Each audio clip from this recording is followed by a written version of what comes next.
Thank you for joining me here. Thanks for having me. This is not just a job to you. This is something that you're deeply committed about. Is that a fair statement?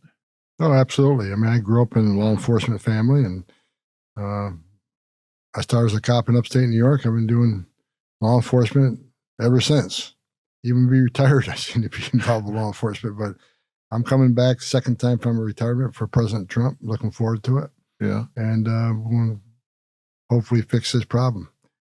How long did you think you were retired? Well, first time I was retired just for a couple hours. President Trump actually, the Secretary of Homeland Security actually called me at my retirement party. You didn't even get through the party? It was at the end of the party. Me and my wife were shaking hands, the people that came to the retirement ceremony, and I get a call from John Kelly, who was at that time Secretary of Homeland Security. And he says, "Tom, I know this is bad timing, but the president wants you to stay and run the agency." At the time, I was number 3 in the agency.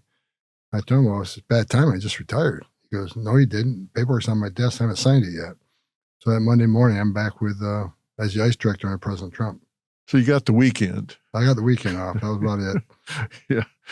There's been so much controversy about all of this. And the first thing President Biden did well, not necessarily the first thing he did, but the first thing he did about the border when he took office was to reverse or cancel out some of the most important legislation that was in place. And I've had border guards tell me when I asked them what they needed, they said, just enforce the laws that are on the books. He took off the books the hold in Mexico order. He just negated a lot of things that were in place that were working. Why do you think they took that approach? Was that just to get back at Trump, or was there something else behind it? I think, first of all, they hate Trump, and I think I was part of it. He took pleasure in undoing anything that had Trump's name on it. But I think they wanted open borders. I mean, Joe Biden ran on open borders. And, 6 months before the election, I said, if Joe Biden becomes president, we lose the border. Just because what he was saying on the campaign trail. He wants to end ICE detention. He wants to reimagine ICE, whatever the hell that means. He wants to give free health care to illegal aliens. He wants to put a moratorium on deportations. He wants to have an amnesty. He raised his hand at that one debate, give free health care. He said everything he could say to make the whole world want to flee and come to the greatest nation on earth. And so this is by design. I've said it many times. This isn't mismanagement. This isn't incompetence. This is by design. You're going to have to educate me as to their logic or argument. And I know you don't agree with it, but I know you've had to counter it. How do you have a country if you don't have a border? If you have an open border, how do you have a country? How do you have a nation? How do you have a country if you don't have a border? You don't. But I don't think they cared. I think they came in, they had the plan of opening the border up. And I don't know. I mean, I don't know the guy what the reason, but I can guess what the reasons were. I think they perceive a future political benefit on letting millions of people in the country. First of all, I think they're going to be future Democratic voters, so they control the government forever. But as I said earlier, he also, when he signed 94 executive orders abolishing everything we did, he also overturned the Trump census rule. Trump said we weren't counting illegal aliens in the census because seats in the House and budget shouldn't be based on illegal aliens. But Joe Biden overturned that, which means that millions of aliens he's releasing into the country will be counted in the next census. When they reproportionate seats in the House, sanctuary cities are run by Democrats. It means more seats in the House for the Dems. It's simple math. So I truly believe they sold this country's security out for future political power. Wow. You think it's that simple? Let a bunch of illegal aliens in, make it easy, give them money, give them benefits. They'll be beholden to the Democrat Party, and therefore they'll vote for us, so we continue to give them benefits and money, and so we bought voters. I truly believe it. I can't think of another reason you would unsecure a border. And every time I'm up on the Hill or I talk to a Democrat, we get into a discussion, argument, I always ask, and they never have an answer. I ask, give me a downside on a secure border. Give me a downside. Name one downside. Less illegal drug flow, less illegal immigration, less sex trafficking, cartels making less money, less people on terrorist watch list sneak in. What is the downside on a secure border? There is no downside on a secure border. So they got to have a reason why they did it. And the only reason I can think of is they perceive a future political benefit. And let me explain to you why I'm sitting here so frustrated.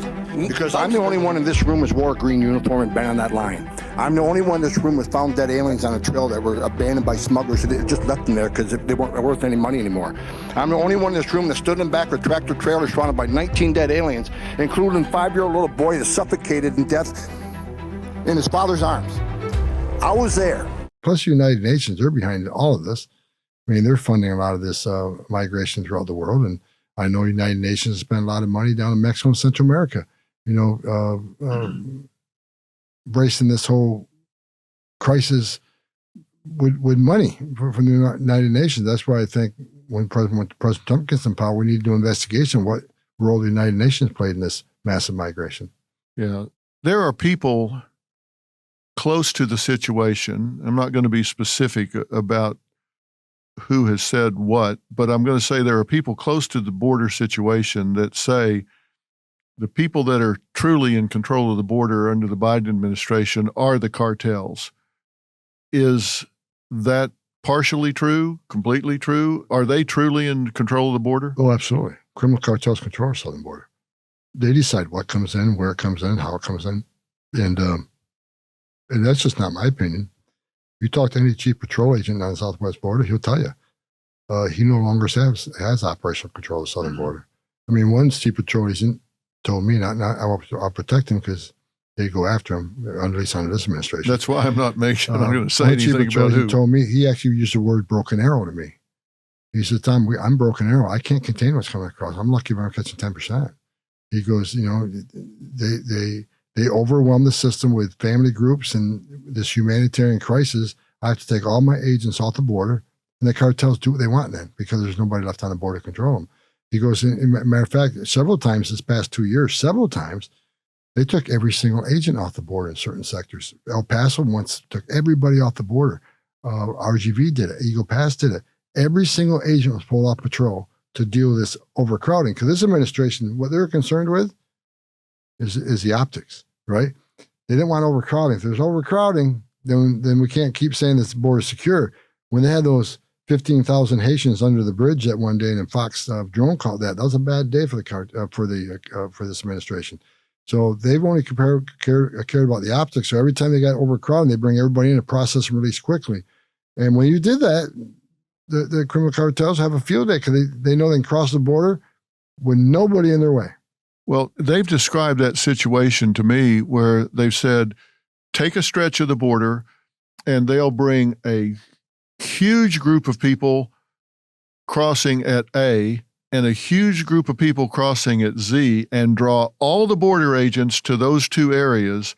And then they do a run right up the middle with their valuable cargo. That's where they'll bring their drugs. That's where they'll bring their trafficking. They come across completely unimpaired. They just walk right through then because all the agents are pulled to the two ends and they walk right up the middle. Nobody touches them. Nobody bothers them. And that's why I say the criminal cartels have operational control of the border. They create gaps by doing this.